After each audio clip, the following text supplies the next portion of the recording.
Hello, everyone. Well, I'm glad I'm still around to be able to tell you the story here. We had headed out one night, just Chevelle and I. We were going fishing, and we went to this little lake north of Hinton, and the fishing was great. We were just catching them left, right, and center. Or I was anyway. She was just sitting there playing ball as usual, and I was catching two at a time. That doesn't happen very often for me, but yeah. So I think we caught a whole bunch though, maybe 10 or 12, and in a short amount of time. And so I kept about four little pan fryers, and so we headed out onto the road and just started heading back to town. And it was just getting dark, and the old Dodge doesn't have the greatest headlights, and the eyes on a moose don't glow, and they're almost black, like they're real dark brown. And I was just rounding a corner, and all of a sudden I see this huge moose running right in front of me.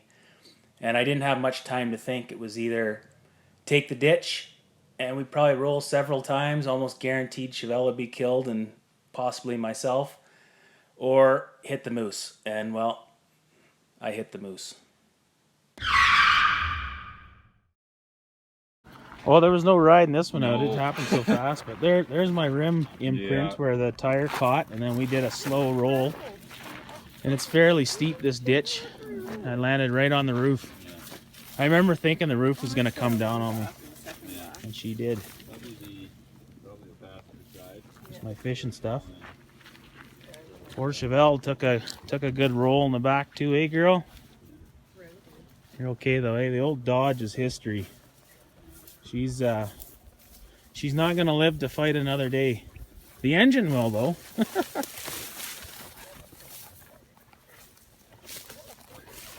Yeah. She's hurting unit. It buckled the whole front end right in. Yeah, pretty thankful to be alive. I'm stiff, but the roof came down on me pretty good. She's just a yard sale in here. We just got back from fishing. Anyway,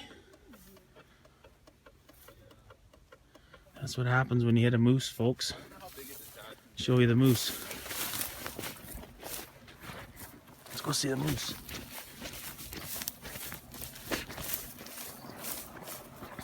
He's dead. Look at him. He's a big one. He's a big one, eh, Chevelle? Look at this. A faded can of Lucky right beside. We didn't put it there. That's where it was when we landed. Anyway.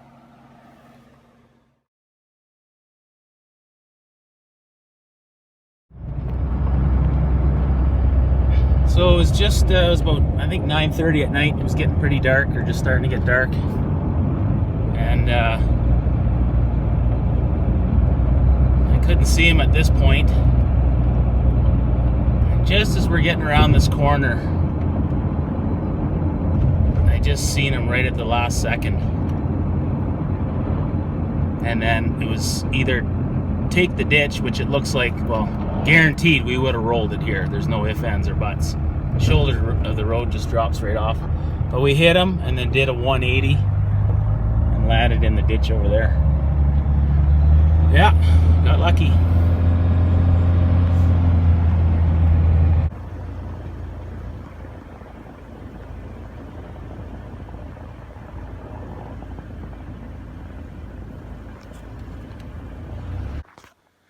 So we were heading home a couple years ago and we hit that moose. He came across the road here somewhere and I hit him on this side. And then it pushed my fender back in so far I couldn't even steer. We skidded sideways, and I remember coming around like this. And I remember saying, slow down, slow down. And you can see why it rolled. I mean, this shoulder just literally drops right off, and there's pieces of my truck right there. Yeah, we got lucky. Anyways, now look off for all my fishing lures. They're all over the road here somewhere. So I had about 2 seconds to make that decision of take the ditch or hit the moose. You just got to think like super fast in a situation like that. That was the second time I hit and killed an animal. The last time was when I was 16. I hit a deer with a little Chrysler laser and just folded the front end right up, and it's a big whitetail buck, and yeah, I killed it too. But anyway, Yeah, so we hit this moose, and I just seen him coming right at the windshield, and it hit him on the right front shoulder. So it hits him. We hit him, and it just sounded like a great big haymaker demolition derby hit that I used to do back when I was doing demolition derbies. I used to often get an award for most aggressive driver award there. Just the big haymakers, and that's all you hear is the big crunch, right? And so we hit it, and then he must have came around like the whole side of his body took out the side of my truck because he was like a 52-inch spread moose, so that's a pretty darn big moose. And so yeah, then I went into a 180 and I tried to steer out of it, and I couldn't because my U joint for the steering had actually been bound up by the fender. Like it pushed in so far that it jammed it up. So then we were just hanging on for the ride. At this point, we're kind of going up on two wheels, and I'm just hoping that it doesn't go right over. It's kind of like it's going pretty slow. I'm kind of holding the phone sideways as I'm telling the story here because I'm remembering it. So we start going up, and then I realize it's gonna go over, and we are gonna get hit hard. And I'm thinking, oh great, I just survived the hit from the moose, and now I'm gonna get killed in the rollover. So then my focus was just right onto Chevelle because she was laying down in the back seat, and she was on her little bed and stuff, and I had the back seat flipped up, and then she was right behind me on the floor. And so I reached back and I put my hand on her back, I could feel her ribs, and I remember like pushing her, holding her down because I didn't want her to fly out, right?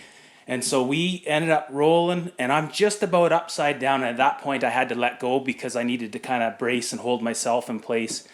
And if I wouldn't have held her, I don't have a doubt in my mind that she would have been killed. She would have flown out, and I don't even want to think about what would have been happening there. It wouldn't have been good because it smashed all the windows out. She would have went out for sure.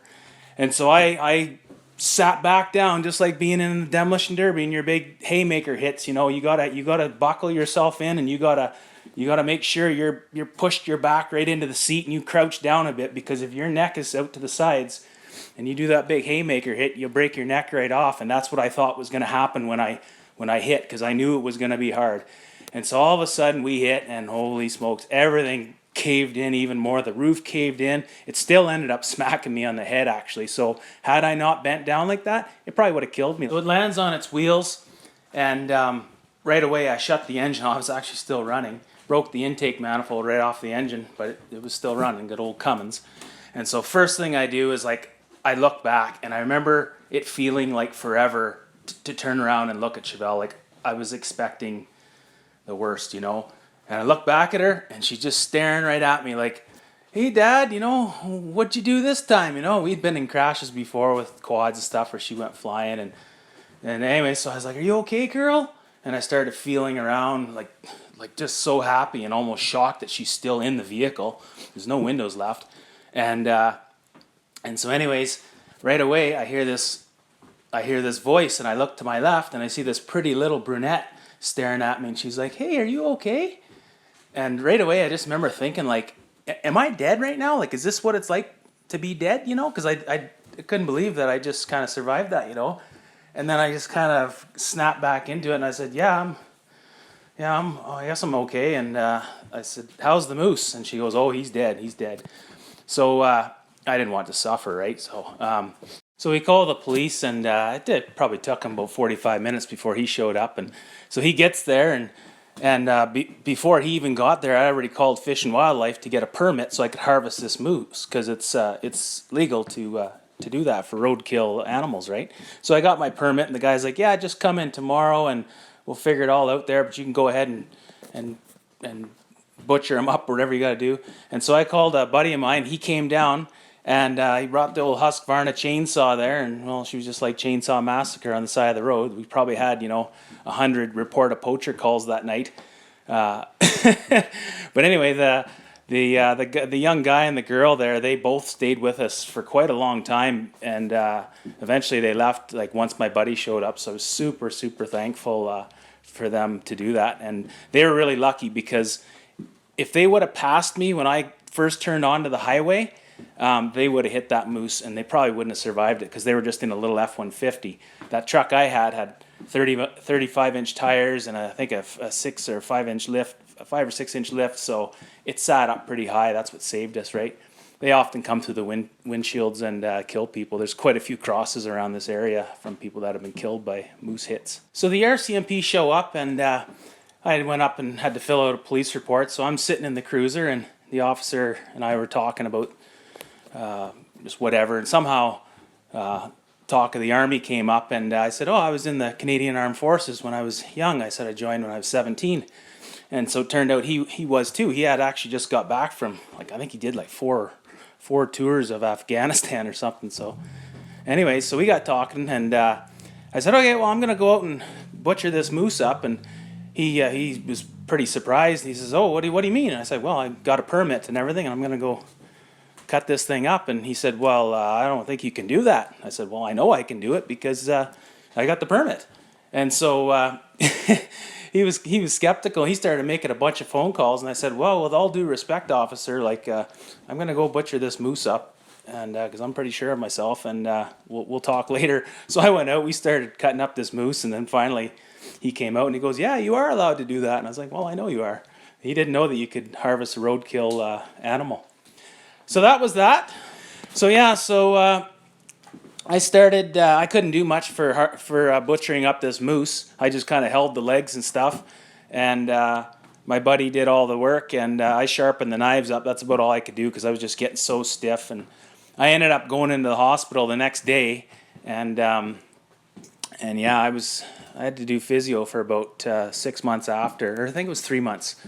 And I was pretty sore for quite a while there. That roof really smacked me pretty hard. So, but anyway, folks, that's my moose story there that I live to tell about.